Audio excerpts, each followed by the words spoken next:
할렐루야. 이 저녁 예배의 자리에서 하나님을 만나고 또 경험하는 은혜의 시간 되길 축복합니다.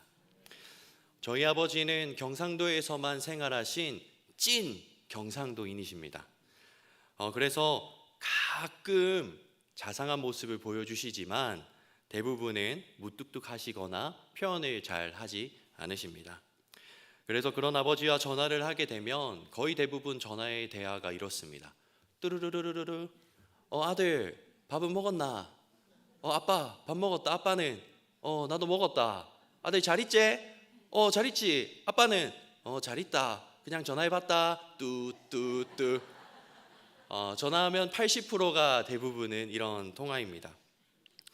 그런데 제가 아직도 잊지 못하는 아버지와의 통화가 있습니다. 제가 고등학교 2학년 때 아버지가 늦은 저녁쯤 전화를 하셨습니다. 그리고 성은아 하시더니 뜸을 들이시고는 갑자기 사랑한다 하시는 겁니다. 저는 너무 당황해서 나도 이렇게 얼떨결에 대답하고 넘어갔습니다. 그 당시엔 갑자기 사랑한다 얘기하시는 그 아버지의 사랑 고백이 잘 이해가 되지 않았습니다. 또 제 마음에 와닿지 않았습니다. 그런데 요즘 들어 제 사랑하는 두 아들을 볼 때면 문득 그 아버지의 투박한 사랑 고백이 생각이 납니다. 아버지가 이런 마음으로 그때 사랑한다 얘기하셨구나 하면서 아버지의 마음이 헤아려지는 것입니다. 그런데 이런 아버지의 사랑보다 더 큰 사랑으로 저와 여러분을 사랑하는 분이 계십니다. 누구일까요? 맞습니다. 하나님 그리고 예수님입니다. 예수님은 그 어떤 사랑보다 더 크고 더 깊은 사랑으로 저와 여러분을 사랑하는 분입니다. 그래서 우리가 오늘 본문에 등장하고 있는 이 베드로를 통해서 그 예수님의 크고 깊은 사랑을 알아가고자 합니다. 이 시간 말하기는 말씀 가운데 예수님의 사랑이 우리의 심령 가운데 가득히 부어지고 채워지는 은혜의 시간 되길 소망합니다. 첫 번째로 예수님의 사랑은 변함없는 사랑입니다. 가끔 어린 자녀들이 부모님들에게 지키지 못할 약속을 할 때가 있습니다. 그 중에 대표적인 경우 하나가 강아지를 키우게 해주시면 제가 밥도 먹이고 산책도 시키고 제가 목욕도 시켜줄게요 입니다. 거의 높은 확률로 이 약속은 지켜지지 않습니다. 그런데 그 어린 자녀가 너무나도 간절히 그 똘망똘망한 눈망울로 졸라대니까 그래 그럼 너 약속하는 거다 하면서 부모님이 강아지를 분양받으실 때도 있죠. 그렇게 강아지가 처음 집에 오면 이 어린아이가 강아지를 너무나도 예뻐합니다. 멍멍아 사랑해 막 강아지를 부둥켜 안고 뽀뽀도 하고 밥도 챙겨주고 산책도 시켜주고 목욕도 다 시켜주죠. 그런데 시간이 한 달쯤 흐르게 되었을 때 이 아이가 처음과 같이 강아지를 이뻐하면서 밥도 주고 산책도 시켜주고 목욕도 시켜줄까요? 그렇지 않을 확률이 대략 한 48,000% 됩니다. 처음에 멍멍아 사랑해 막 부둥켜 안고 막 잠도 같이 자고 뽀뽀도 해주었지만 시간이 지날수록 강아지를 향한 애정이 식어지고 변하게 되는 것이죠. 이처럼 사랑은 여러 가지 요인들로 인해 계속해서 변하게 됩니다. 흘러가는 시간 속에 식어지기도 하고 어떤 사건들로 인해 때로는 무너지거나 끊어지기도 합니다. 오늘 말씀의 베드로 또한 그러했습니다. 우리가 잘 알고 있듯이 베드로는 예수님을 가장 사랑하며 예수님께 충성했던 제자입니다. 예수님께서 십자가를 지시기 위해 예루살렘으로 가셨을 때 잡혀가시기 전 제자들에게 이렇게 말씀하십니다. 너희가 오늘 밤 내가 잡혀갈 때 나를 버리고 도망갈 것이다. 이런 예수님의 말씀에 베드로가 아닙니다. 주님, 모든 이들이 예수님을 버린다 해도 저는 결코 예수님을 버리지 않을 것입니다. 대답했습니다. 그러자 예수님께서 그런 베드로를 향해 베드로야 내가 다 굴기 전 나를 3번 부인할 것이다. 다시 말씀하십니다. 이에 베드로가 더욱 강하게 대답합니다. 뭐라고 대답하냐면 마태복음 26장 35절입니다. 우리 같이 함께 읽어보겠습니다. 시작. 베드로가 이르되 내가 주와 함께 죽을지언정 주를 부인하지 않겠나이다 하고 모든 제자도 그와 같이 말하니라. 아멘. 주님, 제가 같이 죽으면 죽었지 예수님을 모른다고 하겠습니까? 하는 것입니다. 여러분, 베드로가 지금 예수님의 말씀에 욱해서 이런 대답을 하는 것일까요? 아닙니다. 이 베드로의 대답은 그가 정말 죽음을 각오할 정도로 예수님을 사랑하고 있기에, 또 예수님께 전심으로 그의 마음이 다 가 있기에 그 진심에서 이러한 대답을 하고 있는 것입니다. 베드로는 이처럼 예수님을 뜨겁게 사랑했고 또 전심으로 사랑했습니다. 그런데 예수님을 향한 그 베드로의 사랑은 불과 하룻밤도 지나지 못해 무너지게 됩니다.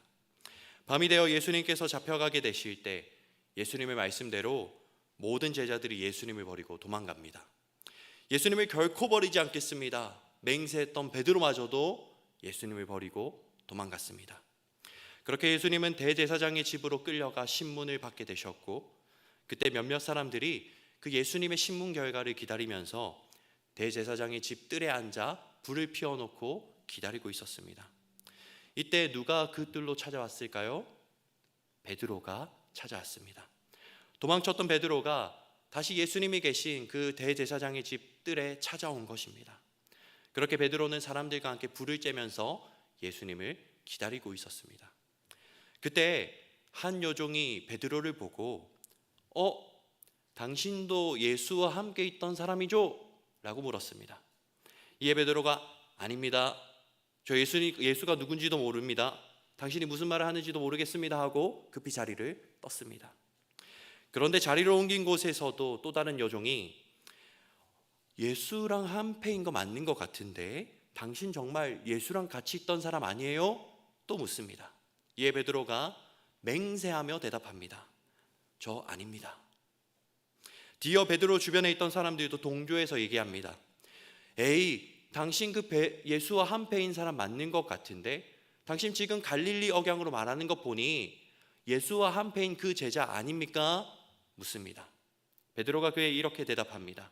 마태복음 26장 74절 말씀에 그가 저주하며 맹세하여 이르되 나는 그 사람을 알지 못하노라 하니 곧 닭이 울더라.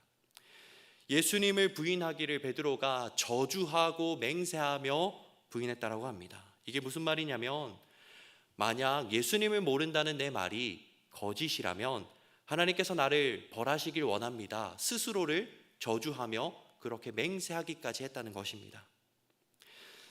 여러분, 이처럼 예수님을 부인하고 있는 이 베드로의 모습 가운데 죽음을 각오하기까지 예수님을 사랑했던 그 베드로의 마음이 여전히 느껴지십니까?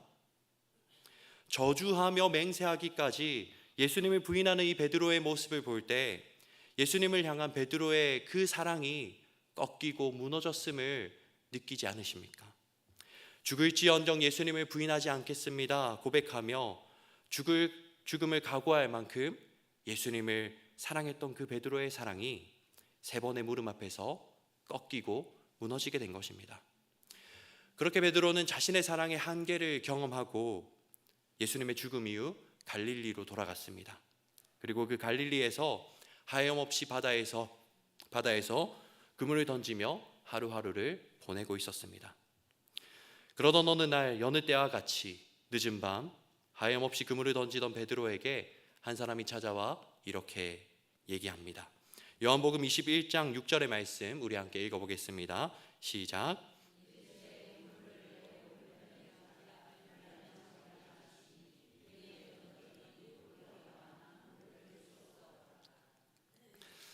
배 오른편에 그물을 던져라. 그리하면 잡을 것이다. 그 사람의 말을 따라 베드로가 배 오른편에 그물을 던졌을 때 그물을 들 수 없을 만큼의 수많은 고기가 그물 안에 들어왔습니다. 그 순간 베드로와 함께 있던 요한이 저분이 예수님이시구나 그것을 깨닫고 베드로에게 주님이시다 라고 얘기해 주었습니다. 이에 베드로가 어떻게 했습니까? 배에서 뛰어내려 예수님께로 달려갔습니다.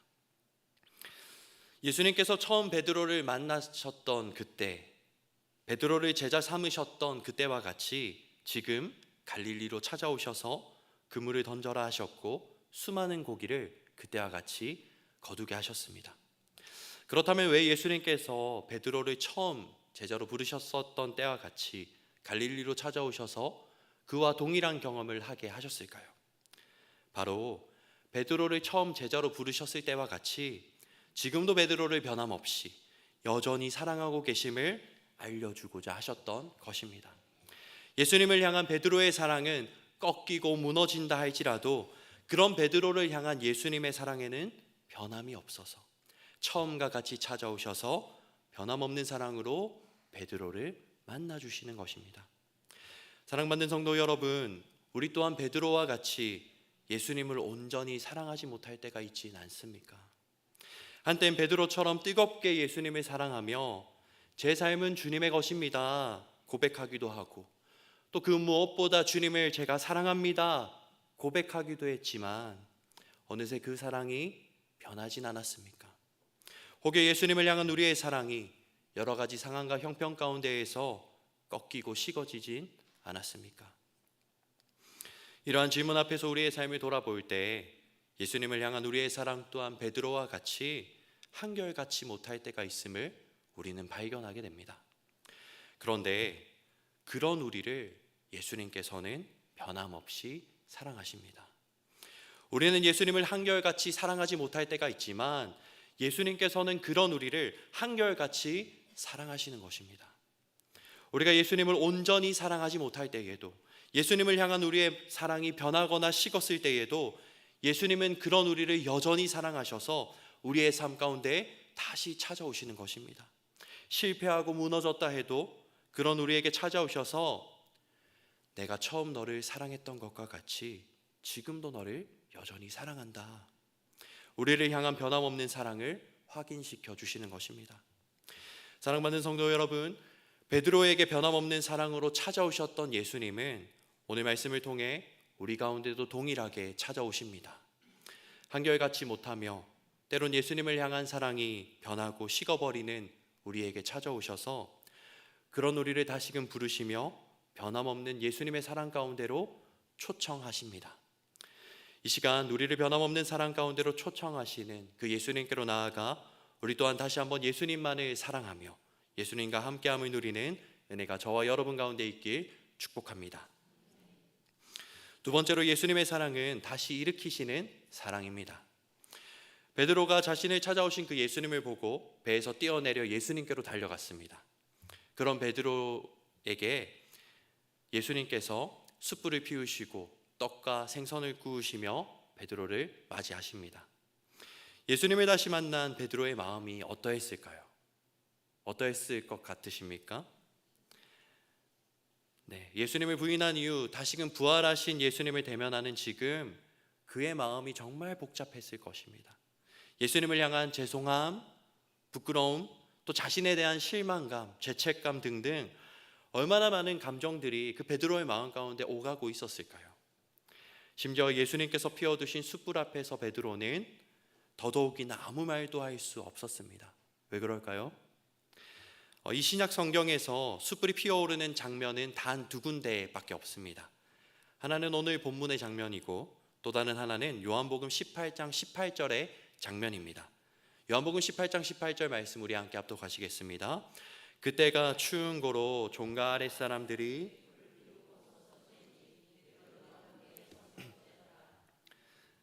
요한복음 18장에서 베드로가 예수님을 부인했을 때 그때 대제사장의 집들에서는 숯불이 피어오르고 있었습니다. 우리가 종종 특정한 냄새를 맡게 될 때 특별한 기억을 떠올리게 되기도 합니다. 저는 병원 응급실에 가게 되면 약품 냄새들이 풍겨올 때 제가 손가락이 부러져서 병원 응급실에 갔던 기억을 떠올리게 되곤 합니다. 베드로도 예수님께서 피워두신 그 숯불의 냄새를 맡으면서 대제사장의 뜰에서 피어져 있었던 그 숯불을 떠올리며 예수님을 부인했던 그 기억을 생각하지 않았을까요? 그래서 더욱 베드로는 숯불 앞에서 예수님께 그 어떤 말도 꺼낼 수 없었을 것입니다. 그런데 예수님께서 그런 베드로를 향해 아침 식사를 하신 후에 이렇게 물으십니다. 우리가 너무나 잘 아는 말씀이죠. 오늘 본문 15절 말씀 우리 같이 함께 합독하시겠습니다. 그들이 조반 먹은 후에 예수께서 시몬 베드로에게 이르시되 요한의 아들 시몬아 내가 이 사람들보다 나를 더 사랑하느냐 하시니 이르되 주님 그러하나이다. 내가 주님을 사랑하는 줄 주님께서 아시나이다. 이르시되 내 어린 양을 먹이라 하시고. 아멘. 요한의 아들 시몬아, 내가 이 사람들보다 나를 더 사랑하느냐? 이러한 예수님의 질문 앞에서 그동안 한마디도 못하고 있던 베드로가 주님, 그렇습니다. 내가 주님을 사랑하는 줄 주님도 아십니다. 대답합니다. 뒤이어 예수님께서 두 번 더 동일하게 물으시죠. 내가 나를 사랑하느냐? 그리고 베드로는 예수님의 세 번의 물음에 세 번 다 내가 주님을 사랑하는 줄 주님께서 아십니다. 대답했습니다. 마치 베드로가 숯불이 피어져 있던 그 대제사장의 집들에서 예수님을 세 번 부인했을 때와 같이 예수님께서도 숯불 앞에서 베드로에게 세 번 물으시는 것입니다. 내가 나를 사랑하느냐? 베드로가 예수님을 부인했던 그 실패의 자리, 베드로가 자신의 사랑의 한계를 경험했던 그 자리를 예수님께서 지금 자신을 향한 베드로의 사랑과 진심을 고백하는 자리로 다시 새롭게 바꿔가고 계신 것입니다. 더 나아가 예수님을 부인하며 스스로 자격 없다 여기고 무너져 있던 베드로에게 예수님께서 뭐라고 하십니까? 내 양을 먹이라. 내 양을 먹이라. 베드로야, 내가 실패하고 넘어져서 스스로 자격이 없다 여겨진다 해도 내가 나를 사랑한다면 그것으로 충분하니 다시금 나를 따라오렴. 내 양을 먹이렴. 베드로를 실패의 자리에서 일으켜 세우셔서 제자의 사명을 맡기시는 것입니다. 여러분, 베드로를 다시 일으켜 세우신 예수님은 오늘 우리의 삶 또한 다시 일으켜 세우시는 분이십니다. 우리가 넘어지고 실수하며 실패한다 할지라도 그런 우리를 결코 포기하지 않으시며 사랑으로 다시 일으켜 세우시는 분입니다. 사랑받는 성도 여러분, 예수님께서 우리를 포기하지 않으시기에 또 우리를 사랑으로 일으켜 주시기에 우리는 실패하고 실수하고 넘어진다 할지라도 주저앉은 자리에서 다시 일어나 예수님께로 나아갈 수 있는 줄 믿습니다. 예수님께서 우리를 포기하지 않으시기에 예수님께서 다시 나를 일으켜 주시기에 베드로와 같이 다시 한번 예수님을 더욱 사랑하며 예수님의 제자된 삶을 우리가 살아갈 수 있는 것입니다. 자폐 스펙트럼 진단을 받은 초등학생 아들을 둔 한 중년 배우가 아들과 함께 5km 마라톤에 출전했습니다. 어린 아들이 긴 거리를 달리며 지쳐있을 때 아버지가 그 아들을 업고 달리기도 하며 열심히 결승선을 향해 달려나갔습니다. 그런데 결승선이 코앞일 때 이 아들이 너무나 힘든 나머지 그 자리에 주저앉아서 엄마를 찾으며 울기 시작했습니다. 그리고 아이는 울음을 멈추지 않았습니다. 이때 아버지가 그 아들에게 손을 내밀며 이렇게 묻습니다. 포기할 거야? 아버지의 물음에 이 자폐를 가진 아들이 아니지 하고 대답하곤 다시 일어나 아버지와 달리기 시작했고 아버지와 함께 결승선을 통과했습니다. 사랑하는 아들을 포기하지 않는 아버지가 있기에 자폐를 가진 아들은 포기하지 않고 주저앉은 자리에서 다시 일어설 수 있었습니다. 이 아이가 앞으로 인생의 수많은 실패와 실수를 겪으며 주저앉게 될 때 아버지와 함께 다시 일어나 달려나갔던 이 순간을 기억하지 않겠습니까? 포기할 거야 라고 물었던 그 아버지의 물음을 떠올리지 않겠습니까? 우리의 삶 가운데서도 마찬가지입니다. 아들을 포기하지 않는 아버지와 같이 예수님께서도 우리를 포기하지 않으셔서 주저앉아 있는 우리에게 찾아오셔서 이렇게 물으십니다. 내가 나를 사랑하느냐? 그렇게 예수님께서 우리의 실패의 자리로 찾아와 물으실 때 네 주님, 제가 주님을 사랑합니다. 주님께서 다 아시죠. 베드로와 같이 고백하며 실패의 자리에서 다시 일어나는 우리 모두가 되길 축복합니다. 그때 주님은 그런 우리에게 내 양을 먹여라 말씀하시며 우리에게 다시금 소명을 맡기시고 예수님의 제자된 삶을 살아가게 하실 것입니다. 말씀을 맺습니다. 여러분, 우리는 모두 실패하고 실수하며 살아갑니다. 그러나 그런 우리에게 찾아오셔서 우리를 포기하지 않으시며 사랑으로 다시 일으켜 세우시는 예수님께서 계시기에 우리가 실패의 자리에서 일어나 끝까지 주님과 함께 믿음의 길을 달려나갈 수 있는 줄 믿습니다. 바라기는 우리를 사랑하셔서 포기하지 않으시며 다시 일으켜 주시는 예수님께 베드로와 같이 네 주님, 제가 주님을 사랑합니다 고백하며 인생의 마지막 날까지 예수님을 사랑하며 제자된 삶을 살아가는 우리 모두가 되길 축복합니다.